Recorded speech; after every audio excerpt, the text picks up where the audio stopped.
I think we're going to know that we shouldn't follow him. And so maybe we should all kill our TVs. Thank you. Good word. Good well, word. One more Anything thing. else? I just wanted to ask Mike, and this is back to Zeitgeist a little bit, okay? Because not everything is all garbage, okay? There is garbage everywhere, but there are pearls of wisdom even in garbage dumps. But you know, when you really try and knock Jesus and put Jesus in the garbage... I understand that, but getting back to the astrological piece, I want you to explain this parable that they quoted.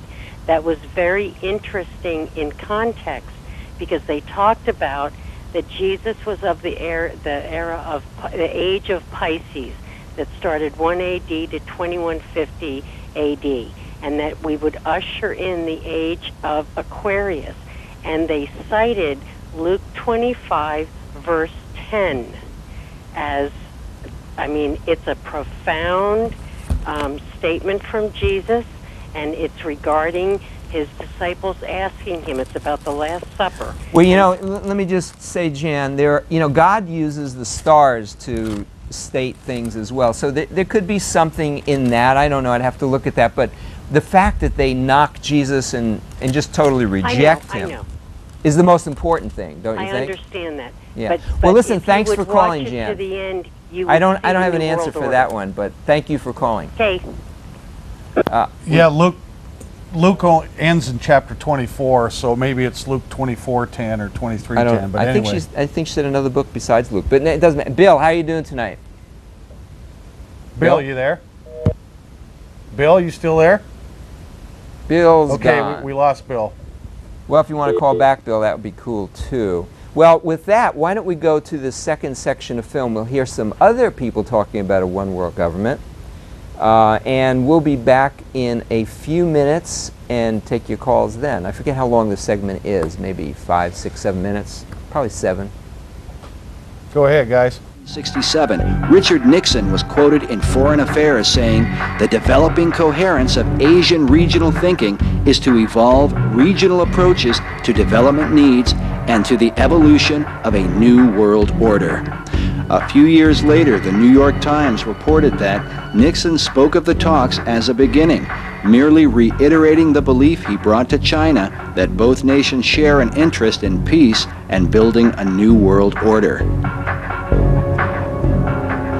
On July 26, 1968, the Associated Press reported that New York Governor Nelson A. Rockefeller says as president he would work toward international creation of a new world order.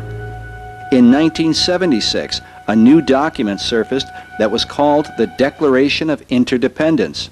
It was signed by 32 U.S. senators and 92 representatives in Washington, D.C. It read, in part, 2 centuries ago, our forefathers brought forth a new nation. Now we must join with others to bring forth a new world order. And Henry Kissinger, in an address before the United Nations in 1975, said, "So we say to all peoples and governments, let us fashion together a new world order." In 1994, Kissinger stated that the New World Order cannot happen without U.S. participation, as we are the most significant single component. Yes, there will be a New World Order, and it will force the United States to change its perceptions. This New World Order goal is supposedly for the good of all mankind, as Nelson Mandela affirmed in the Philadelphia Inquirer in October of 1994, when he said, "The New World Order that is in the making must focus on the creation of a world of democracy, peace, and prosperity for all." Democratic leader Richard Gephardt in the Wall Street Journal said, "We can see beyond the present shadows of war in the Middle East to a new world order where the strong work together to deter and stop aggression." This was precisely Franklin Roosevelt's and Winston Churchill's vision for peace for the post-war period.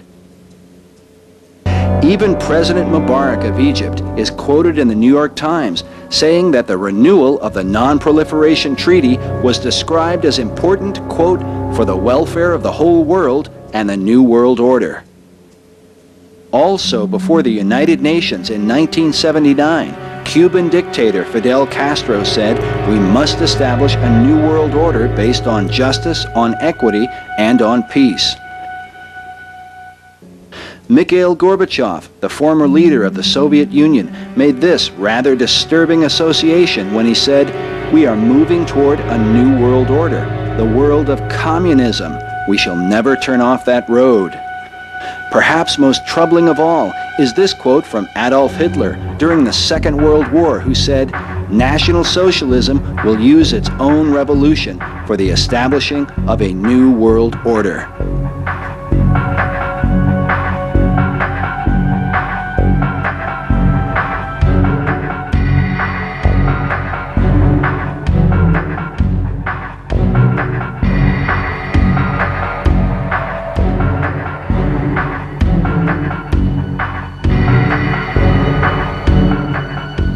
Such disturbing statements about the New World Order are not confined to Hitler.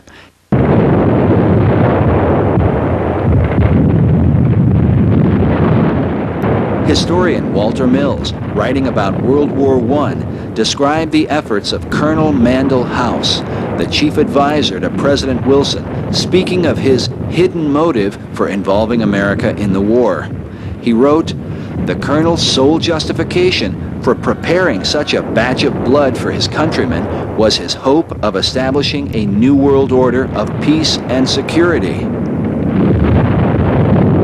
The Bible says, "The day of the Lord will come just like a thief in the night. For while they are saying peace and security, then destruction will come upon them suddenly, like labor pains upon a woman with child, and they will not escape."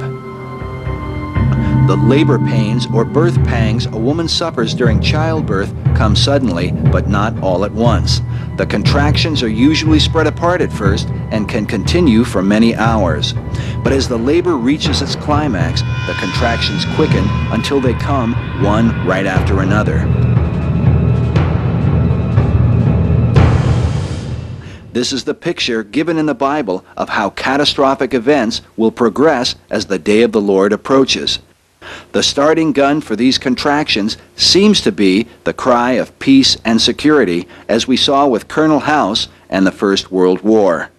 In fact, during World War I, Nicholas Murray Butler, who ironically would win the Nobel Prize for Peace, gave this mysterious address before the Union League of Philadelphia on November 27, 1915.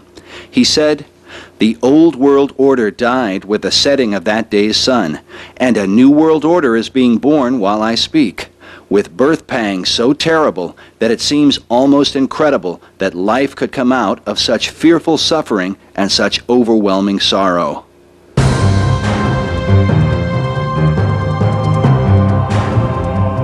An estimated 16 million lives were lost during World War I. But the conflict to come would make the Great War pale by comparison.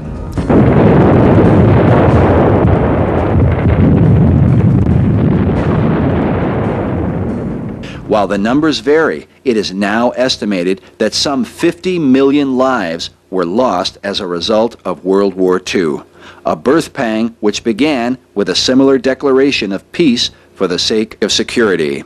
British Prime Minister Neville Chamberlain met with Adolf Hitler in 1938 to draft the Munich Accord for the purpose of supposedly providing security for Czechoslovakia and to assure the peace of Europe. Chamberlain arrived back in London with this historic announcement. This morning I had another talk with the German Chancellor, Herr Hitler. And here is the paper which bears his name upon it as well as mine. We regard the agreement signed last night and the Anglo-German naval agreement as symbolic of the desire of our two peoples never to go to war with one another again.